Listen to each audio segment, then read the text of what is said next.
Good morning everyone, welcome back to my channel. आज हम start करेंगे आर्टिकल 227 से, जो कि बताता है power of superintendence over all courts by the high court. High court state level के ऊपर हेड होगा ऑल द कोर्ट्स का। जो भी स्टेट लेवल के कोर्ट्स हैं या फिर ट्रिब्यूनल्स हैं, उनका पावर ऑफ हाई कोर्ट में आता है कॉल फॉर रिटर्न। जैसे कि किसी भी कोर्ट ने अगर कोई केस जो है उसे हैंडल किया था, तो उसमें क्या सुनवाई की थी, उसके लिए फिर से हाई कोर्ट जो है उस पर्टिकुलर कोर्ट को समन कर सकता है कि पर्टिकुलर जो सुनवाई थी उसे पेश करे। इसके अलावा rule creation and issue, courts की फंक्शनैलिटी के लिए जो भी रूल्स बनेंगे उन्हें बनाएगा हाई कोर्ट, प्लस उन्हें इशू भी करेगा, इम्प्लीमेंट भी कराएगा। Third is prescribe form to book entries and counts. जो भी हमारे पास स्टेट लेवल कोर्ट्स होंगे हाई कोर्ट के नीचे वाले, उनकी जो एंट्रीज होंगे, अकाउंट्स होंगे, उनके लिए एक पर्टिकुलर फॉर्म जो है उसे सेट करेगा हाई कोर्ट, जिसके थ्रू जो है वो अपनी एंट्रीज को बुक करेंगे और अकाउंट्स को मैनेज करेंगे। इसके अलावा जो भी शेरिफ्स हैं, क्लर्क्स हैं, ऑफिसर्स हैं उन पर्टिकुलर कोर्ट्स के, उनकी क्या सैलरीज रहेंगी, फीस रहेंगी, लोगों से वो क्या फ़ी ऑब्टेन करेंगे, उनको भी सेट करता है हाई कोर्ट।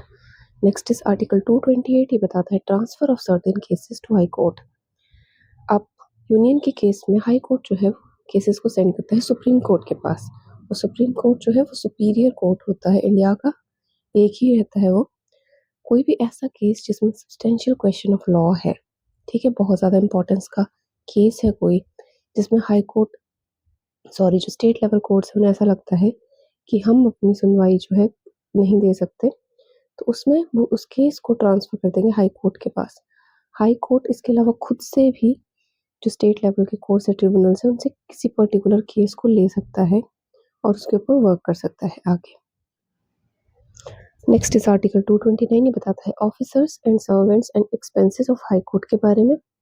हाई कोर्ट के अंदर ऑफिसर्स या फिर कोई भी सर्वेंट है, कोई भी मेंबर जो है वो काम कर रहा है, उनकी अपॉइंटमेंट की जाएगी chief justice of that particular high court के द्वारा। मुझे कमेंट सेक्शन में बताइए आपके स्टेट के हाई कोर्ट का चीफ जस्टिस कौन है, उनका नाम बताइए। इसके अलावा जो गवर्नर है उनका क्या रोल रहेगा। गवर्नर जो है वो रूल्स बनाएंगे for state public service commission, कि वो किस तरीके से हायरिंग करेंगी, प्लस ऑल्सो जो ऑफिसर सर्वेंट्स हैं उनकी हायरिंग चीफ जस्टिस कर रहे हैं, उन्हें कंसल्टेशन लेना ज़रूरी है स्टेट पब्लिक सर्विस कमीशन की। गवर्नर ही इसके अलावा अप्रूव करेंगे सैलरीज और अलाउंसेस को, जो कि स्टेट फंड में से दिए जाएंगे हाई कोर्ट के सर्वेंट्स को। Next is article 230। ये बताता है extension of high court jurisdiction to union territories. High court जो है वो अपनी ज्यूरिसडिक्शन या फिर अपना जो न्याय देने का क्षेत्र है उसे इंक्रीज कर सकता है, बट इसके लिए पार्लियामेंट जो है पर्टिकुलर लॉ बनाएगी। अगर पार्लियामेंट ये चाहता है कि कोई पर्टिकुलर स्टेट का हाई कोर्ट जो है यूनियन टेरिटरी की ज्यूरिसडिक्शन जो है वो दे, तो उसके लिए पार्लियामेंट ही लॉ बनाएगी और उस हाई कोर्ट को ऑर्डर देगी। Next is article 231। ये बताता है establishment of common high court for 2 और मोर स्टेट्स। आर्टिकल 231 बताता है कि एक, दो या दो से ज़्यादा स्टेट के लिए कॉमन हाई कोर्ट हो सकता है, या फिर इसके अलावा एक से ज़्यादा स्टेट्स हैं प्लस एक यूनियन टेरिटरी है, उनका भी कॉमन हाई कोर्ट हो सकता है। For an example Punjab Haryana 2 states हैं, राइट, उनका एक कॉमन हाई कोर्ट है जो कि सिचुएटेड है चंडीगढ़ में, and Chandigarh is A union territory. इस तरीके से जो है दो या दो से ज़्यादा स्टेट्स या फिर यूनियन टेरिटरी जो है वो कॉमन हाई कोर्ट शेयर कर सकते हैं।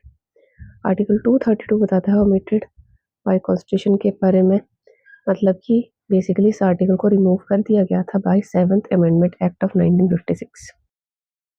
आर्टिकल 233 बताता है अपॉइंटमेंट ऑफ डिस्ट्रिक्ट जजेस के बारे में। डिस्ट्रिक्ट लेवल के जो कोर्ट होंगे उनके जजेस के अपॉइंटमेंट गवर्नर करेंगे on the consultation to high court exercising jurisdiction, यानी कि हाई कोर्ट में जो भी उस टाइम पे जजेस वर्क कर रहे होंगे उनकी कंसल्टेशन के साथ। एलिजिबिलिटी क्राइटेरिया रहता है कि जो पर्टिकुलर पर्सन अपॉइंट किया जा रहा है डिस्ट्रिक्ट जज के लिए, वो 7 साल से ज़्यादा एज एडवोकेट उसने वर्क किया हो, प्लस या फिर वो एक प्लीडर रहा हो 7 साल से ज़्यादा के लिए, प्लस उसके साथ उस पर्सन को हाई कोर्ट ने रेकमेंड किया हो टू बिकम डिस्ट्रिक्ट जज। Article 234 is last for the day. ये बताता है recruitment of persons other than district जजेस। इनकी रिक्रूटमेंट भी गवर्नर करेंगे of that state, but with the consultation of State Public Service Commission and High Court jurisdiction। दो चीज़ें हैं, एक SPSC and second is high court jurisdiction. High court के जो उस टाइम पे वर्क कर रहे जजेस होंगे उनकी कंसल्टेशन के साथ। These are the articles for the day. I hope आपको समझ आए होंगे। समझ आए हैं तो आपको अच्छी तरह से पता है क्या करना है। चैनल को सब्सक्राइब करना है और सभी कराना है, बेल आइकन को क्लिक करना है, प्लस वीडियो के ऊपर लाइक शेयर एंड कमेंट ज़रूर से करना है। Thank you for watching, bye bye.